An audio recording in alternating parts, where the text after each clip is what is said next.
আসসালামু আলাইকুম দর্শক, আজ আমি আপনাদেরকে নিয়ে আসছি ঢাকার ব্যস্ততম রাস্তা পান্থপথে।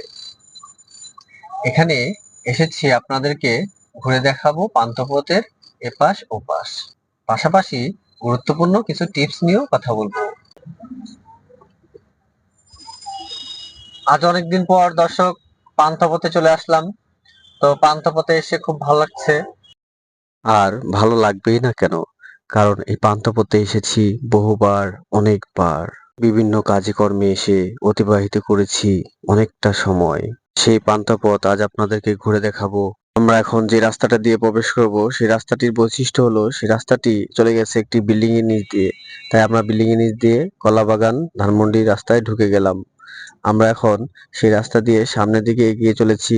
এই মহল্লাটির একটি ভালো বৈশিষ্ট্য হলো এটি ব্যস্ততম রাস্তার পাশে হওয়া সত্ত্বেও এটি খুব নিরিবিলি একটি রেসিডেন্সিয়াল এলাকা। নিরিবিলি এই রেসিডেন্ট এলাকা থেকে বের হলেই উত্তর দিকে পড়বে স্কয়ার হসপিটাল, একটু পূর্ব দিকে বসুন্ধরা সিটি ও পশ্চিমে ধানমন্ডি ৩২ নম্বর লেক ও দক্ষিণ দিকে নিউ মার্কেট এলাকা। ধানমন্ডি কলাবাগান এই রেসিডেন্ট এলাকাটির প্রতিটি অলিগলি বেশ চমৎকার, পরিষ্কার পরিচ্ছন্ন। এই রেসিডেন্ট এরিয়াতে আসা যাওয়া করার জন্য বেশ কয়েকটি অলিগলি পথ রয়েছে। তবে এর মধ্যে উল্লেখযোগ্য পথটি হলো আমরা যে পথে প্রথমে প্রবেশ করেছি। তো দর্শক, কথা বলতে বলতে অবশেষে আমরা চলে আসলাম আমাদের নির্ধারিত স্থানে।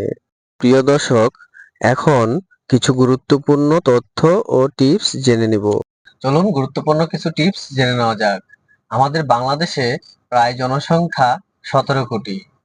আর এই দেশে মোবাইল ফোন বা স্মার্টফোন ব্যবহারকারীর সংখ্যা প্রায় 56%, যার গড়ে দাঁড়ায় 9 কোটি মানুষ। আর আমরা সাধারণত মোবাইল ফোন ইউজ করি, কিন্তু এর রক্ষণাবেক্ষণের জন্য কিছু গুরুত্বপূর্ণ তথ্য জানার দরকার আছে। আমাদের প্রত্যেকেরই মোবাইলে IMEI একটি কোড রয়েছে।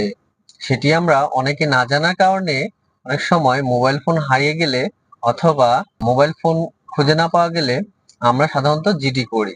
সেই জিডি করতে গেলে প্রথমেই থানায় চাবে আপনার কাছে IMEI নাম্বারটি।